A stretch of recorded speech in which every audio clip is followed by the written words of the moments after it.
There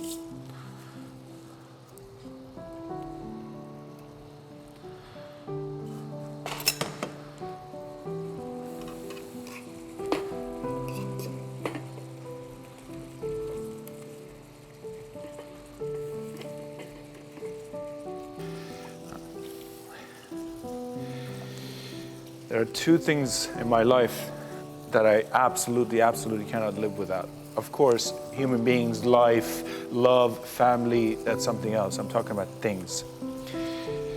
Cars and spaghetti. Spaghetti is my all-time favorite food. So I thought I'd start this round of our show for you with cooking my absolute favorite food for you, so that you can get a taste of what I like in life, and of course the BMW 850Csi being my ultimate favorite. While I do this, I'm going to be telling you a little bit about how we came to be where we are, what we're doing, what happens, and being the custodian of such amazing cars in life. I fell in love with the BMW 8 Series when I was a teenager. There was nothing else in the car range I wanted at the time, but I was just a teenager, 14, 15, 16 years old.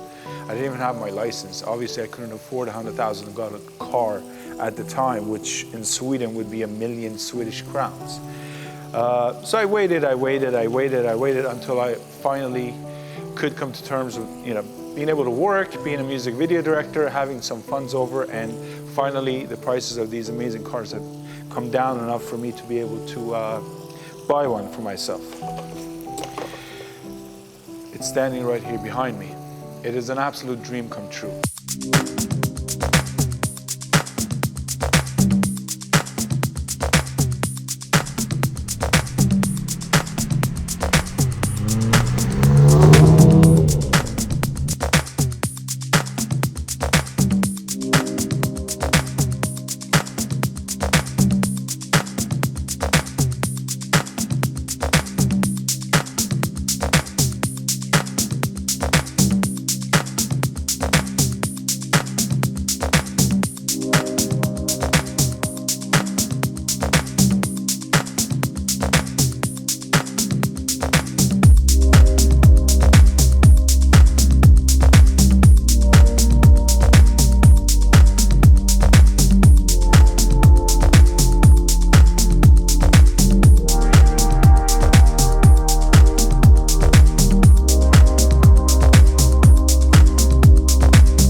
Beautiful 850Csi Eurospec belonged to a good friend of mine in Norway, and unfortunately his wife one day posted on Facebook that he's ill, he's not doing too well, and he needs to sell the car. So I was one of the people who pretty much jumped on it. I called him right away, and thus began a journey of a dream of a car come true, all the way from Norway to California, where I live.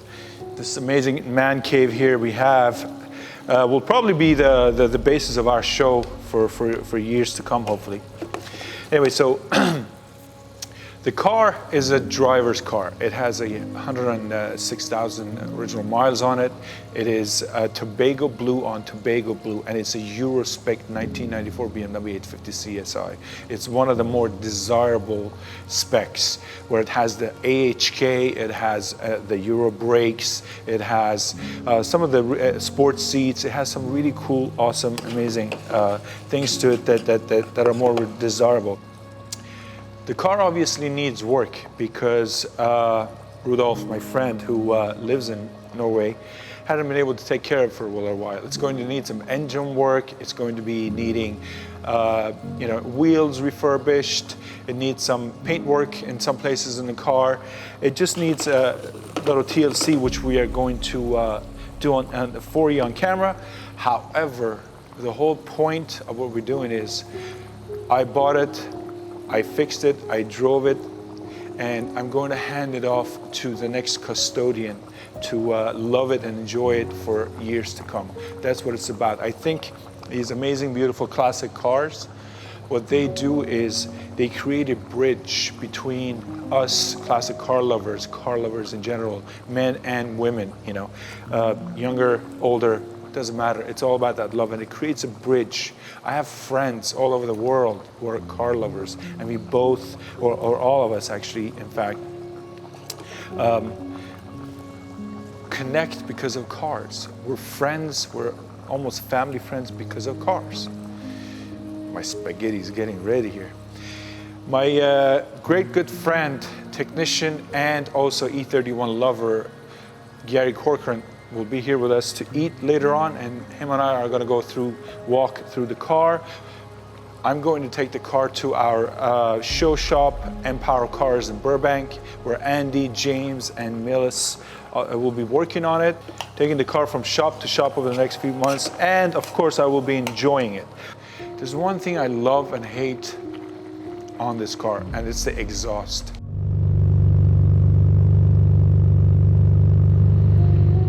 They took the resonators off, so while it makes a really cool, loud, rumbling sound, it does get too much and deafening. It can become unbearable at times. So I'm about 50-50 on whether I should keep it or lose it. Maybe you guys can tell me. We will be doing a 2-episode show on each car.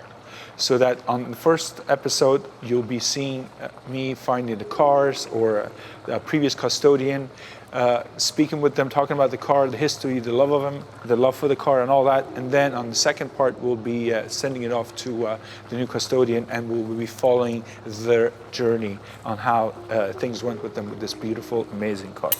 So stay with us. My friend Gary will be here soon. We're going to be eating some good Alec Cartio style spaghetti. I hope it tastes good, because I'm not sure what this damn stove is doing. And we'll go from there when Gary gets here.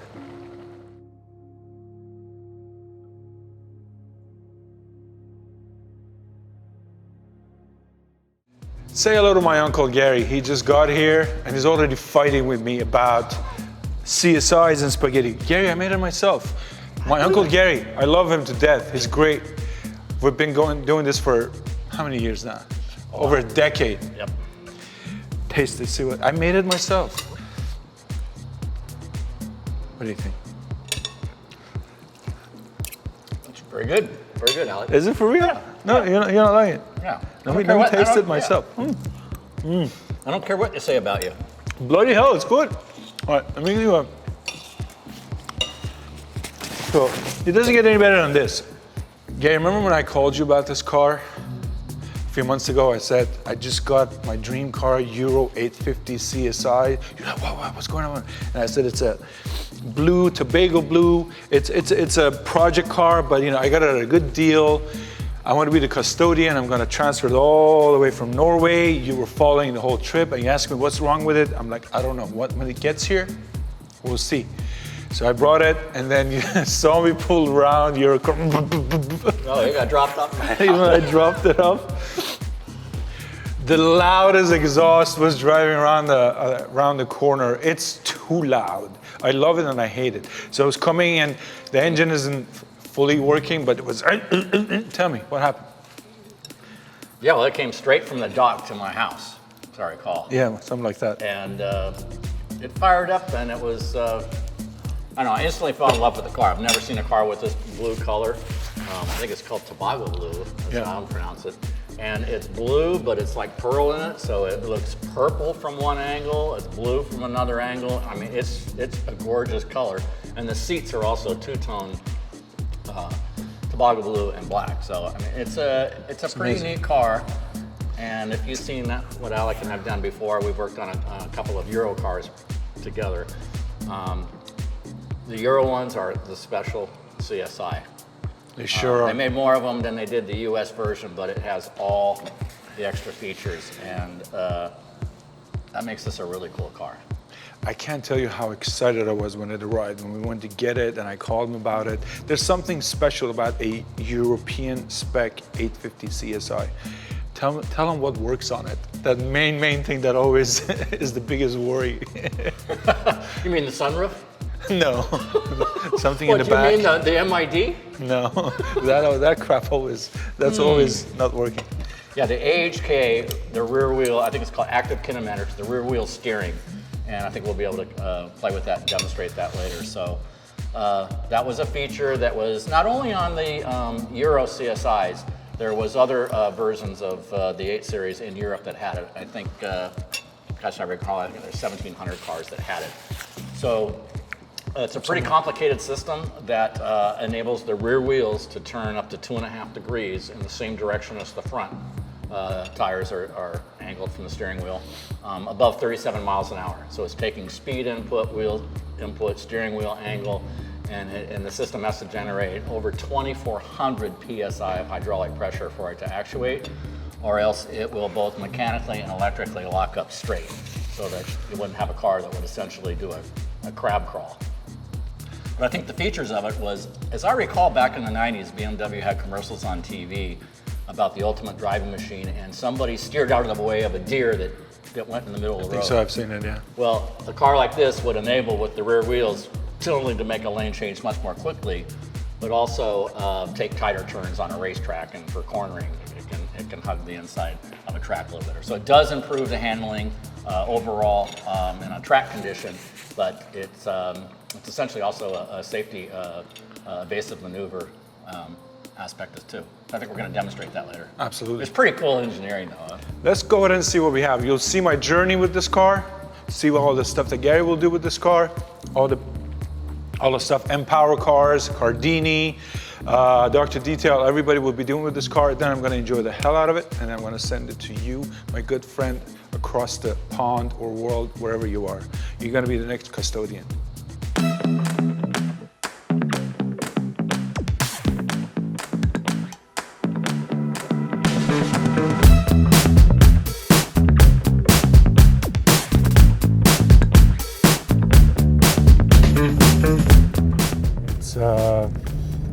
So we're following that car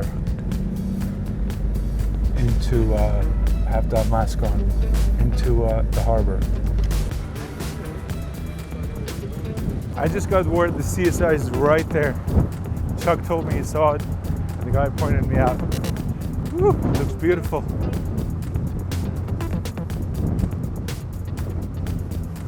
There she is. Wow, it's filthy. Hello. Looks good.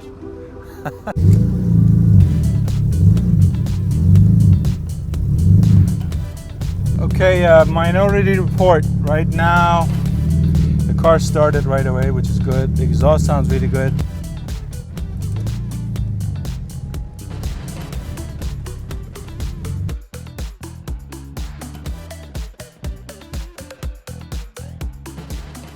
So we're going to do a overall inspection on the car and kind of look for the common things that we see on many of the 8 Series cars, and point out some of the differences on the Euro cars. So starting from the front, working our way back, first thing I would look for is the headlight buckets and seeing if they're loose or move around. Almost all of the US cars, the headlight adjusters are broken and are loose inside here. On the Euro cars is a completely different design. First of all, they're high intensity lights, and they're actually cockpit adjustable in terms of their height, so that if you had more things in the trunk or passengers in the car, it would still direct the beams in the optimal direction. So they're brighter, they're better, and they're solid. Moving along, simple cosmetic things. One of the air duct fasteners is missing. Anytime work was done on the car, they break them, don't replace them, they're available. Moving back here, on each side we have a pair of connectors. One's for the pop-up headlight motor connection, the other one's for the actual low, high beam, and fog light connections, which is a larger cover. One of those is missing on this side. The smaller cover is missing on the other side, and those are unobtainable, but I have some in my secret safe. Other thing we notice, The car was two 6-cylinder engines mated together, so there's actually 2 engine control units that control the car, with one that is EML for the electronic throttle that controls the throttle bodies. And so there's 2 coils, 2 distributors for each side of the engine. It'll actually run on one bank of the engine, but I see that the protective caps on the coils are missing. So we'd want to replace those from a safety standpoint to not touch any high voltage there. Moving in here, we're missing a cover on this side that covers the distributor, covers the cap here. You can see it's on this side, but not on this side. No big deal. We'll look, we don't see any leaks down here from the water pump. The fan clutch looks good. Everything in here and the hoses and belts all look in really great shape, so that's a good thing. Moving back along here, we see the cover for the battery jumper port. The car takes 2 batteries. They're in the rear of the car to balance the car. But if you did need to jump the car, there's an access port here in the front and a ground connection here. Over here, the car has dual climate controls and the solenoids that control the water valves for putting heat through or hot water through the heater core in the dash. This cover fits very tight, and when the dry plastic is pried off, so it's broken and it's missing. That's also unobtainable, but a friend who actually has made these with a 3D printer is exact replica. We can take care of that. This all looks pretty clean here. Very clean and dry. Power steering pump looks good, and the hoses look good. The hydraulic system looks good. We'll check the hydraulic system that controls not only the power steering, but also controls the power brakes in these cars. So then we'll move over to this side. Over here we have the headlight washer. This car does not have headlight washers, but it does have the windshield washers. And it has 2 compartments here, one for the regular washer fluid and one for the intensive, more concentrated fluid. I see that these containers are both empty and dry, and it's very common that either the plastic is cracked here or the electric motors that connect here are also leaking. They could also be doing this here. Gary, look what just got in the mail here today. All right, from the UK, huh? Your color lock. Blue and black, I think you have black, but we got the blue one. I have black. Tobago blue. This is the stuff, as a Mike Brewer says, fancy a cup of tea, my tea. We got this. Okay, what have we done so far? What have we got? Are you walking through the car? Yeah, I was just going through this and the last couple things here. I just see that the insulation for the acoustic cover is missing, but we can still get that. And I see what's good news is they've already replaced the original expansion tank with the better black plastic tank, which can sustain. These systems keep 2 bar of pressure, which is 28 pounds of pressure in a cooling system. That's quite a bit, and it could darcy blows. So a couple of things before we actually brought it here to the studio. We had Empower go through the engine. They replaced the valve cover gaskets. They pressure tested the cylinders. They went through the engine, made sure everything's good. I think the DMEs might have some issues. We got to check those. They did intake gaskets too, which is common.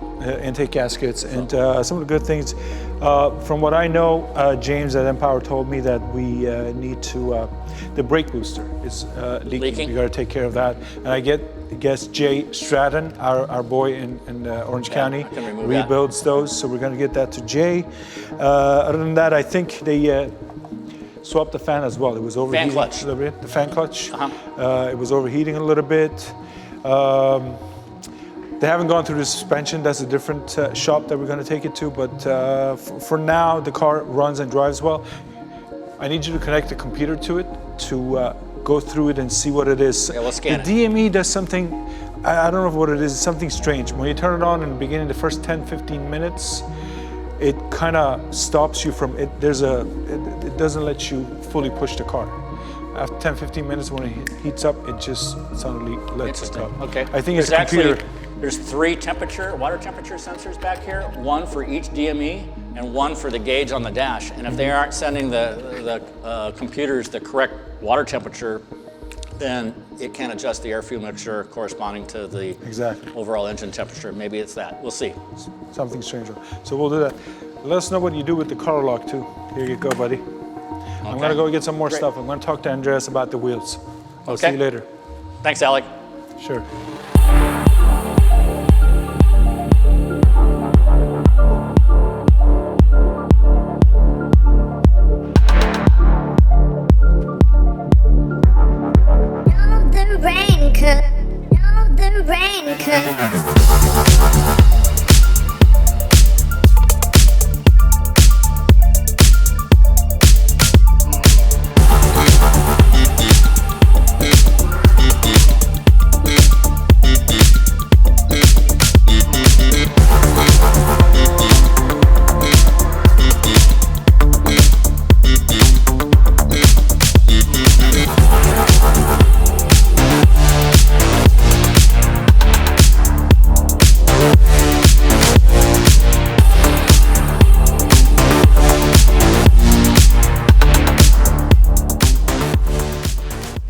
Alex, tell me a little bit about the process, what we're doing.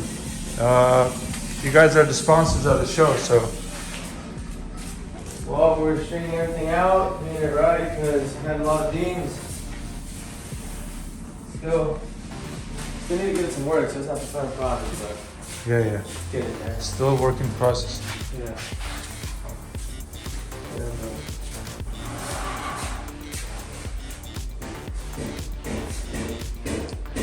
Took all the side skirts off. Nice. And then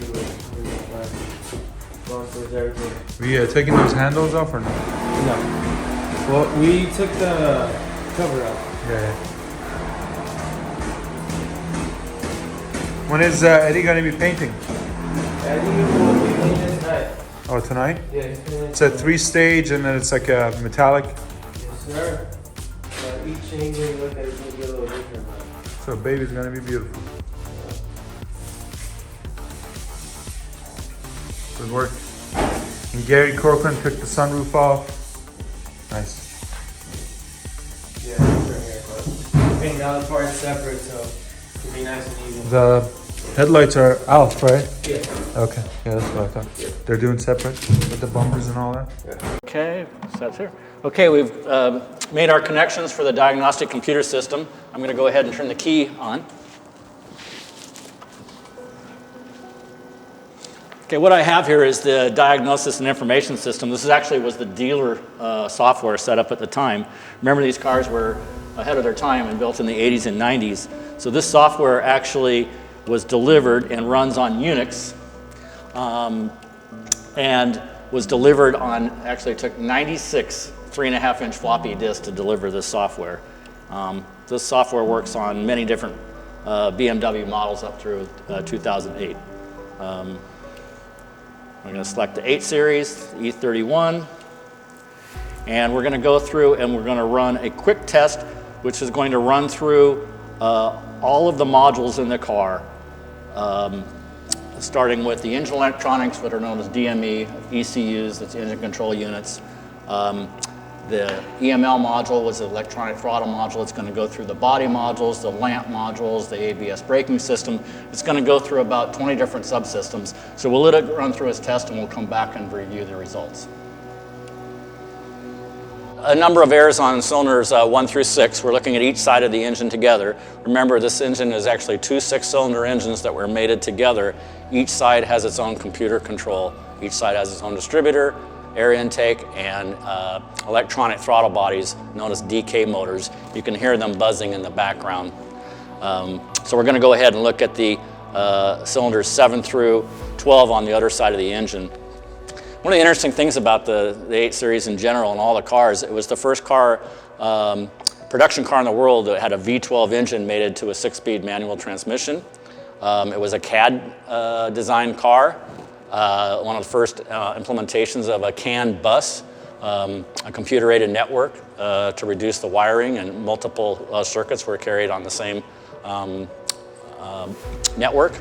And the use of electronic throttle bodies, otherwise known as fly-by-wire. It would have been very complicated, you can imagine, with a 12-cylinder with 12 different throttle bodies if they did it that way to control the cables. So there's electric motors that are controlled by the computer that open the throttle bodies on each side of the engine.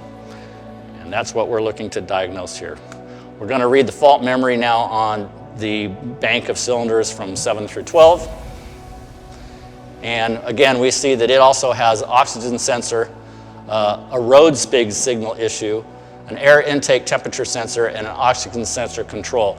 Now this is probably likely that they did replace one of the mass airflow filters and they had the batteries disconnected. So I really wouldn't suspect if the car is running all right that we've got a problem until we clear all the codes and redrive the car and test again. All right, we're going to go back to the next module.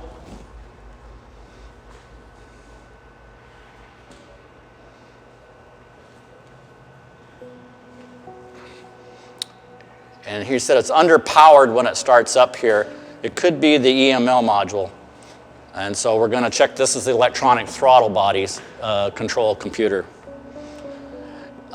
What's unique to the CSI is only in terms of the 8 series, among other features like better suspension, more horsepower, and better cosmetic features, is a switch that will change between the computer setup of the throttle for comfort, spelled in German starting with a K, and the other switch is S for sport. When you go into sport mode, it feels like it takes 1,000 pounds out of the car. It actually changes the potentiometer of the throttle pedal such that pressing it just a slight amount is equivalent to pushing it quite a bit. Other 8 series cars have the same switch, but it's for the dampening control of suspension. The CSIs were the only cars that had the actual adjustment to the throttle body, or the accelerator pedal. So now we're looking to see if there's any fault memories in the EML module, or what they are, because we know there's some type of fault listed. And it says the control for the DK servo motor on cylinders 1 through 6. So it could be, again, a control of the module. Most likely it's an error that we need to clear and retest again after work was done on the car. But we would want to look at that carefully. Okay, moving on to the next module.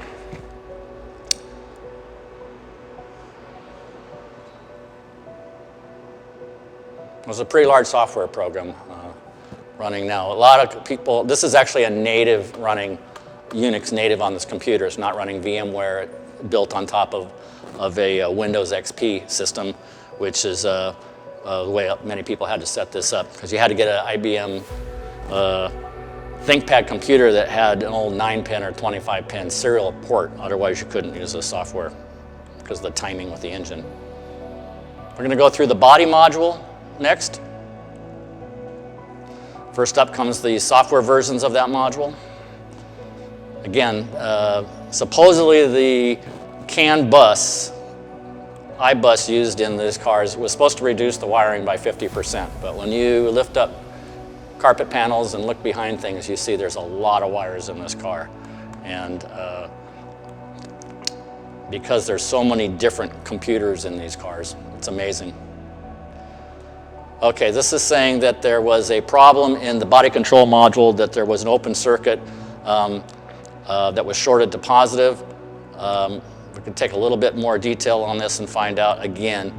It tells us right here to check the wire from the blue 26-pin EKM plug here to the control unit to the first DME. So there could be something inside here. We'll need to look at the wiring. And it says, note, this signal is also used for calculating the fuel level, which is another interesting point. These cars are built with a saddle gas tank. It goes over the hump, 2 different sides, both fuel pumps, because again, you've got 2 fuel pumps, 1 for each side of the engine, that siphons to the other side behind the driver's seat, back and forth to keep the fuel levels even. And there's a sensor on both sides, and it takes the average of those to tell you where the fuel gauge should be. So we had some errors in the lamp control module that controls, and it says that the dip beam on the left side had trouble at one point, and that the pop-up headlight on both sides went up and down. And that's probably a relay issue that we can easily fix. So this is primarily a system for diagnosing the car. There's another factory software program that you can actually program certain aspects of the car.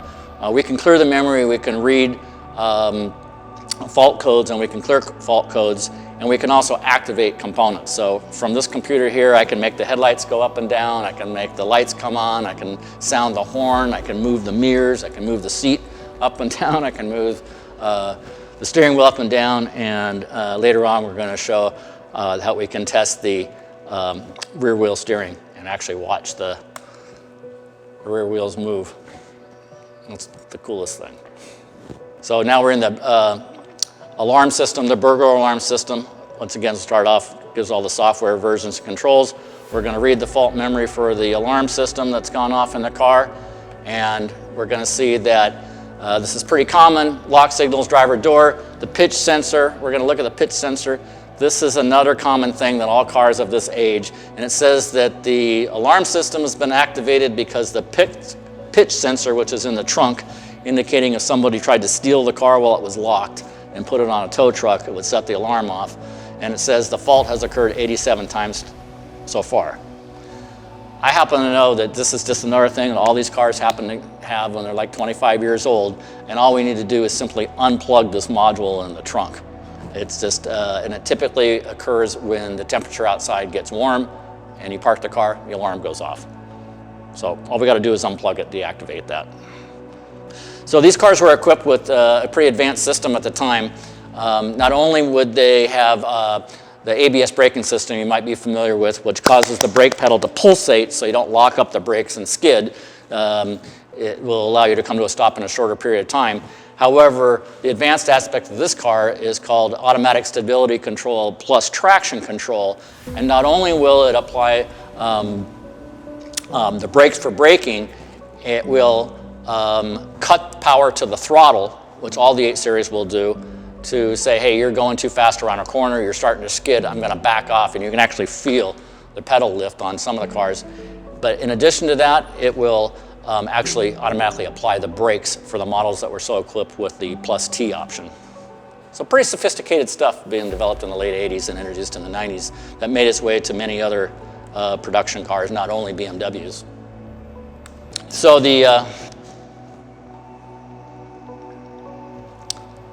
we can go see in the ABS model we had, again, not uncommon, a wheel speed signal fault, a valve relay fault, could be something in the ABS pump. And then again, we saw a connection here to the electronic throttle module, which we noticed before between the DME and the throttle. So we might want to look for some connections there, something that might have got either disturbed or might have some corrosion. Okay, so what we're going to do next is we're going to clear the fault modules in the whole car, drive it, and retest it.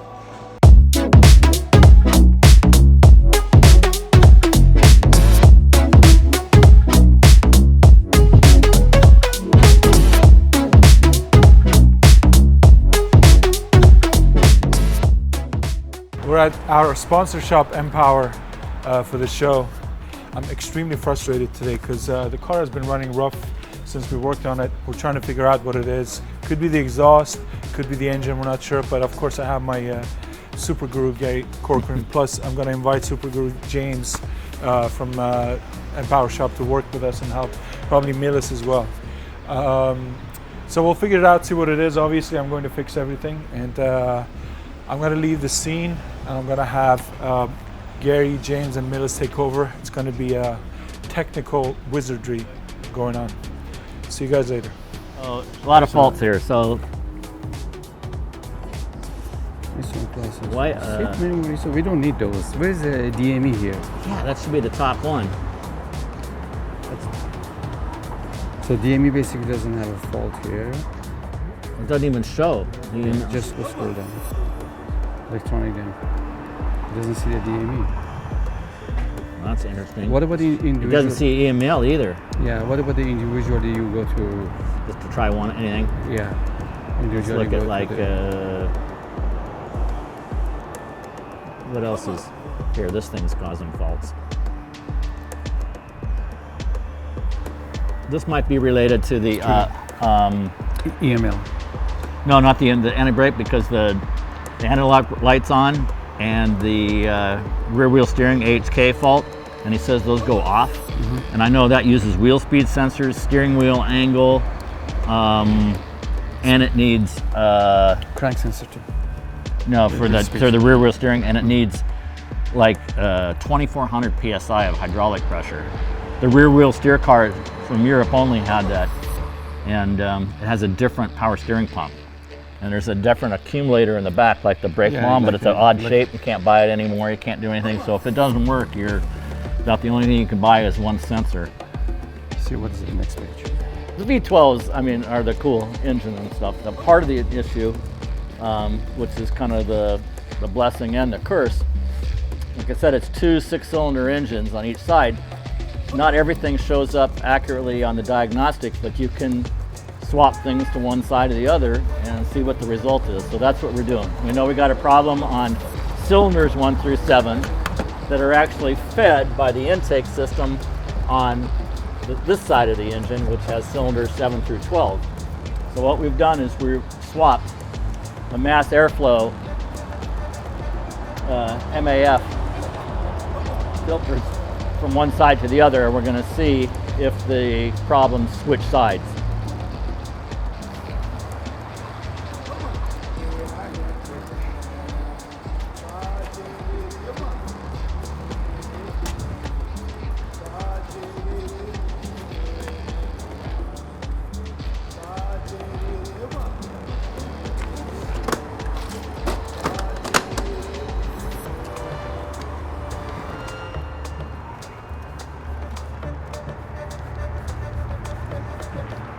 Putting the cover on the diagnostic port here.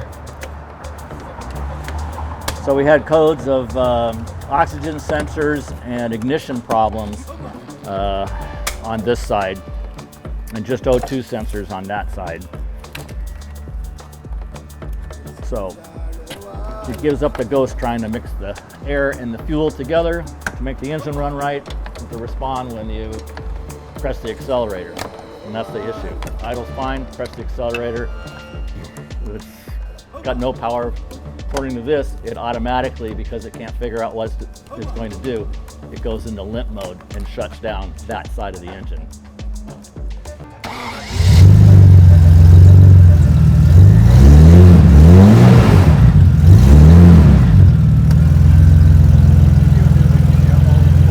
Yep. So what we've done now is we're back running again. We've cleared all the fault codes. I mean, it doesn't, the exhaust is kind of crazy on this car, but it's actually running smooth. So I'm going to take it around the block, and then we'll come back and we'll read the codes. The results of our test after switching the mass airflow meters was that we still had a problem on cylinders 1 through 6. I checked it with the temperature gun here, and we can see that 1 through 6 are just cold. They're not running at all. It's only 50 degrees Celsius. The other side's 200 degrees Celsius. So we still got a problem feeding this side. We cleared all the codes when we drove the car after we switched the maps, came back, and we see that we can't even read an RPM reading on this side of the engine. So next step is to really work with either the DME and or the DK motor throttle bodies on that side of the engine that feed this side of the engine, that come from that side of the engine.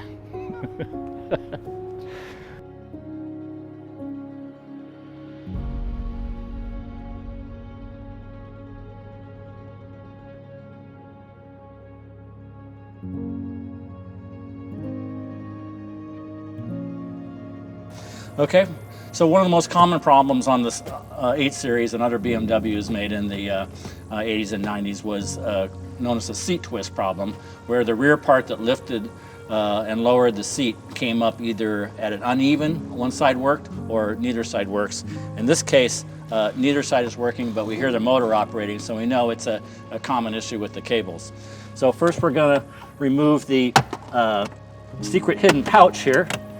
We'll just pry that off with a pry tool.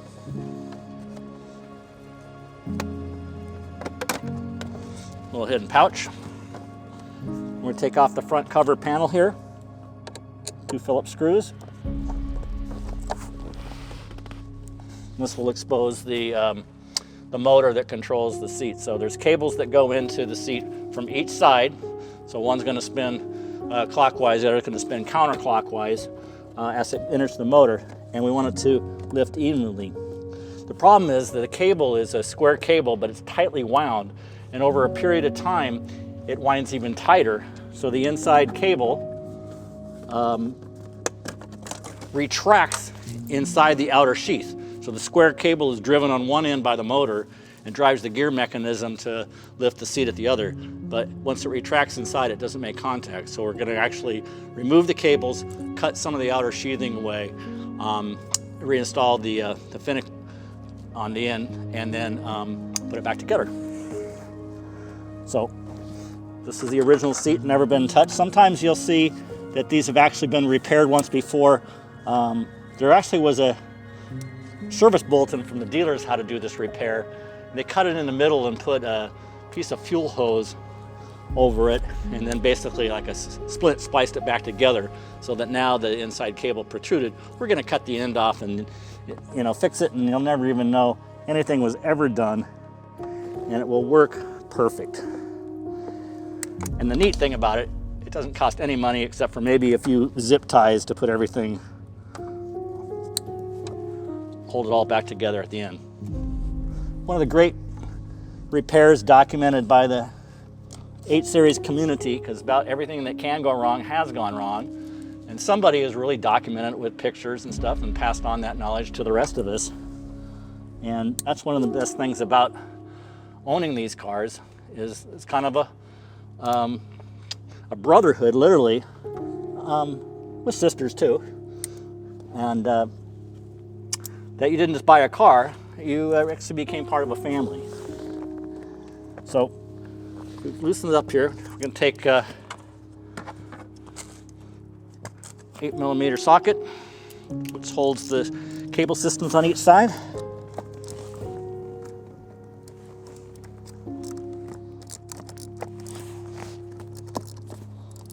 Okay, what we're going to demonstrate here is touching up and giving a little dye to the seats.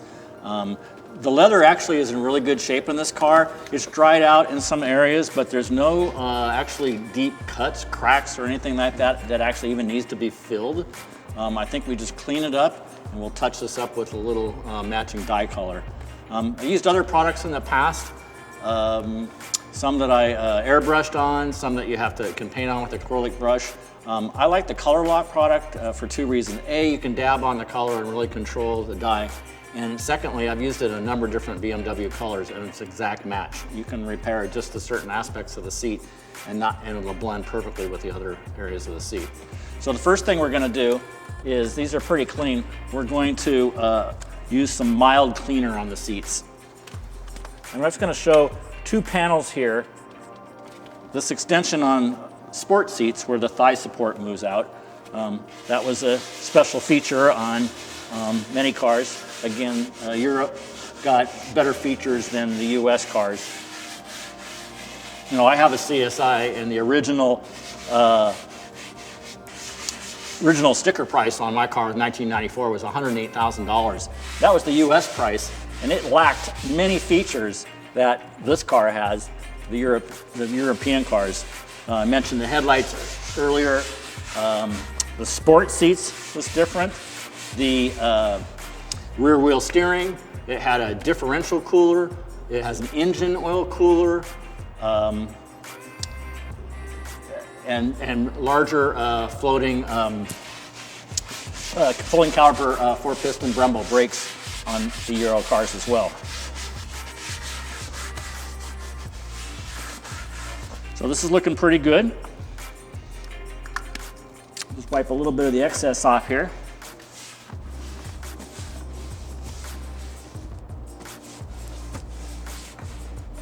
You can see it's already shinier. Looks pretty good. If it were just treat this, it would look well. But we're going to actually fill some of the little slight cracks here. Just give it a little touch of dye, just to make it look brand new. Okay, so the next step after we've used the leather cleaner is to degrease it before we apply the dye. And I have a little mixture here that I make up that's a combination of denatured alcohol, rubbing alcohol, ammonia, and water.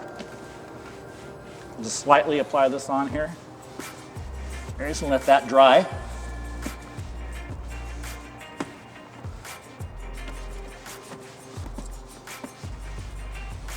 Okay. Let that just dry for a few minutes. And while we're getting ready to apply the dye. Okay, let's see what happens. So, a little bit of dye on here. Oh yeah, that looks good. Let's kind of rub it on here.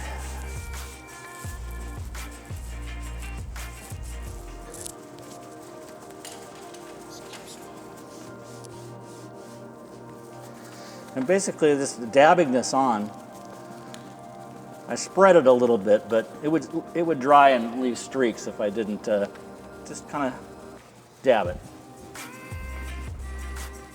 And a little dab will do you.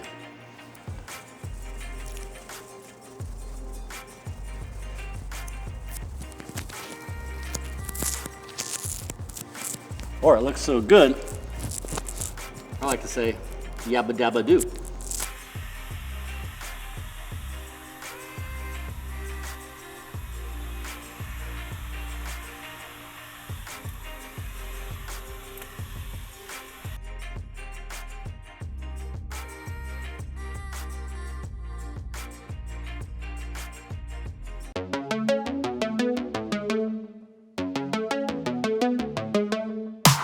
First time around was a sinner, and you let me know.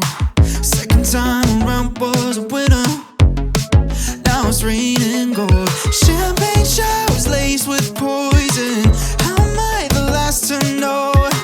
Third time around was a given, but did I need any more than I've already got?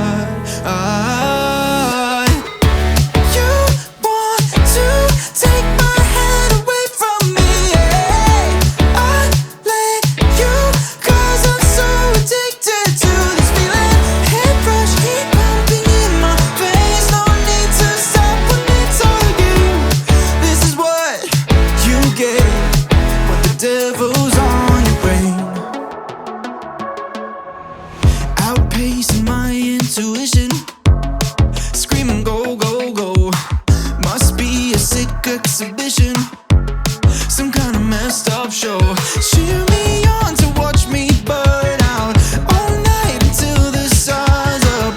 Cut deep and twist like a thriller, but did I need any more than I've already got?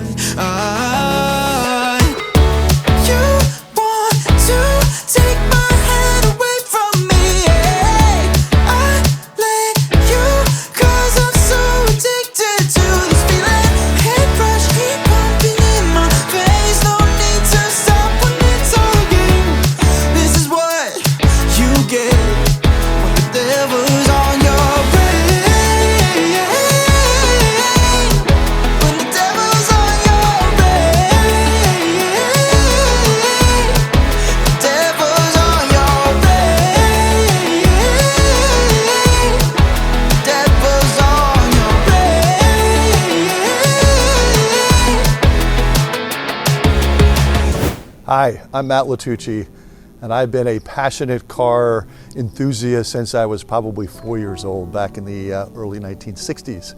So I'm so excited to be here in Woodland Hills with Alec, picking up my brand new, to me, 1994 850Csi Euro version in this beautiful blue, my favorite color, matches my shirt and my eyes. I've been filling my passion for collecting. I have a pretty exotic and diverse collection of 60s, 70s, and 80s interesting cars, and this is going to be my latest, and I can't wait to take it on the road and drive it up to San Francisco this afternoon. I'm going to do some maybe Route 33 and 25 and 101 and take my time going up the coast and really enjoying this beautiful ride on the highway.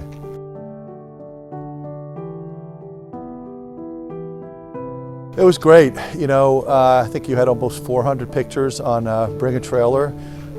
You explained the car honestly, and the process was really interesting. The fact that you knew the gentleman who passed away, who was the previous owner in Sweden and in Norway, I believe, and the fact that you imported it and did all the right things and went through all the restoration and all the upgrades and bringing it back to life was really transparent, and you've been great to work with. So I'd buy another car from you too.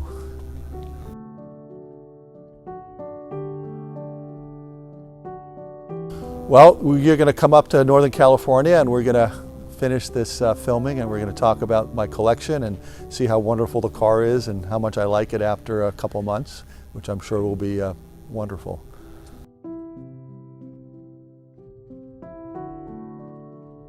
It's pretty good. It was pretty smooth. Can't wait to get it out on the highway. We were on kind of city and suburban streets, but it was absolutely perfect. Great. Let us see you sit in the car, please. All right.